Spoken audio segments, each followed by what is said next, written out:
Enfin, on observe une mortalité globale des forêts liée à des événements de sécheresse. Alors, quand je dis global, c'est-à-dire à grande échelle et dans le monde entier, donc sur tous les continents, que ce soit en Afrique, en Australie, en Amérique du Nord, et même en Europe, donc avec des essences comme le pin, également le sapin, surtout les conifères.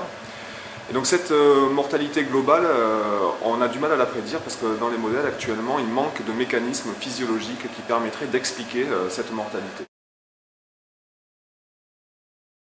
Suite à ce constat de mortalité globale liée à des sécheresses, deux laboratoires, celui de l'INRA de Clermont-Ferrand et notamment Hervé Cochard et celui de l'INRA de Bordeaux, moi-même, avons été contactés parce que nous travaillons depuis maintenant plusieurs années sur la résistance à la cavitation, qui est un caractère lié à la résistance à la sécheresse. À Clermont-Ferrand, ils sont spécialistes, on va dire, de la résistance à la cavitation des arbres européens, notamment des feuillus. Et puis à Bordeaux, on est plutôt spécialisé sur la résistance à la sécheresse des conifères à travers le monde. Et donc c'est dans ce cadre-là qu'on a été contacté par nos deux collègues Steven Janssen de l'université de Ulm en Allemagne et Brendan Schatt de l'université de Western Sydney en Australie. La résistance à la cavitation est un caractère qui est fortement corrélé à la sécheresse, on le sait maintenant depuis quelques années. La cavitation se produit lorsque un événement de sécheresse vient induire une tension dans la plante, donc dans les vaisseaux de la plante, et une bulle d'air va apparaître au sein de ces vaisseaux et va rompre la colonne d'eau qui va rendre donc le vaisseau impropre au transport de l'eau. Donc lors d'une sécheresse, la rupture de la colonne d'eau va empêcher la plante de transpirer. Plus la sécheresse est intense et plus il y aura de mécanismes de cavitation. C'est quelque chose qui se produit in natura chez les plantes. La résistance à la cavitation peut être mesurée via différentes techniques et aujourd'hui on utilise notamment chez les conifères une technique extrêmement rapide qui s'appelle le cavitron, qui permet d'obtenir une courbe de résistance à la cavitation en moins de 15 minutes, donc ce qui nous permet de caractériser cette résistance à la sécheresse sur énormément d'espèces, de populations ou de génotypes, si on veut également sélectionner des génotypes plus résistants à la sécheresse. Donc la résistance à la cavitation est un trait ou un caractère très pertinent pour expliquer donc, la survie des arbres lors d'une sécheresse extrême. Et notamment depuis 3 ans, on a montré ça au laboratoire en collaboration avec l'université de Hobart en Tasmanie, avec un collègue qui s'appelle Tim Broderick, également avec Hervé Cochard à l'INRA de Clermont-Ferrand. Donc on sait à l'heure actuelle que 50% de cavitation dans la tige des conifères induit la mort de ces individus lors d'une sécheresse.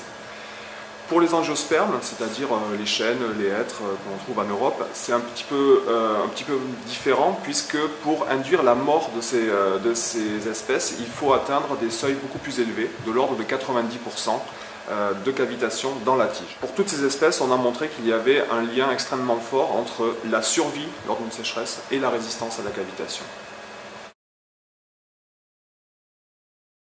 Dans ce papier, le résultat novateur est clairement de montrer qu'il y a une marge de sécurité, c'est-à-dire une différence entre la résistance à la cavitation et le potentiel hydrique atteint in situ, qui est extrêmement faible pour tous les arbres et pour tous les écosystèmes à travers le monde. Donc cette marge de sécurité, elle est quasiment nulle. Donc autrement dit, les arbres fonctionnent très proches de leur seuil, de leur limite de fonctionnement. Les écosystèmes vont être sensibles de la même manière à l'augmentation des sécheresses, que ce soit en milieu extrêmement sec, mais également en milieu humide, où l'on pensait que ces écosystèmes-là n'allaient pas être vulnérables à la sécheresse. Or, ce n'est pas le cas. Tous les écosystèmes seront vulnérables de la même manière à la sécheresse. C'est-à-dire, on ne prévoit pas de scénario d'apocalypse ou apocalypse now pour les forêts à travers le monde. Ce qu'on montre, c'est que ces résultats vont être extrêmement pertinents pour les inclure dans des modèles, pour pouvoir prédire l'évolution de la mortalité à travers le monde. Mais en aucun cas, cette mortalité ne va exploser. D'ailleurs, on observe, notamment en Europe, une expansion des forêts. Donc les forêts ne sont pas menacées.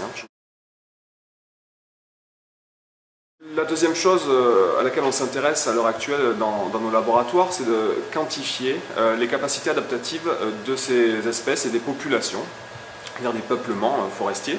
Et pour cela, on s'intéresse toujours au même trait, qui est la résistance à la cavitation.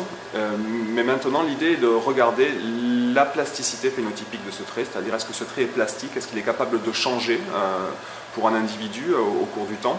Est-ce que l'individu est capable, si vous voulez, de s'adapter à une modification de l'environnement? Et également, on quantifie le deuxième mécanisme majeur qui est la diversité génétique de ce trait, et notamment dans les populations de pins maritimes. Alors à l'heure actuelle, on s'est aperçu que la diversité génétique était extrêmement faible, donc, ce qui ne laisse pas présager de fortes capacités adaptatives, mais on s'intéresse maintenant plutôt à la plasticité.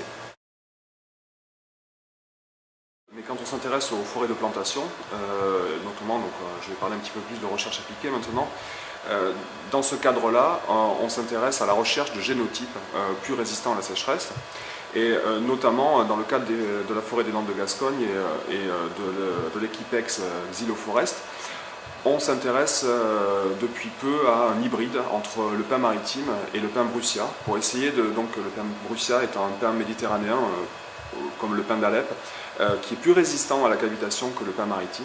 On va essayer de les croiser pour essayer de rechercher donc des génotypes plus résistants à la sécheresse pour la forêt de demain.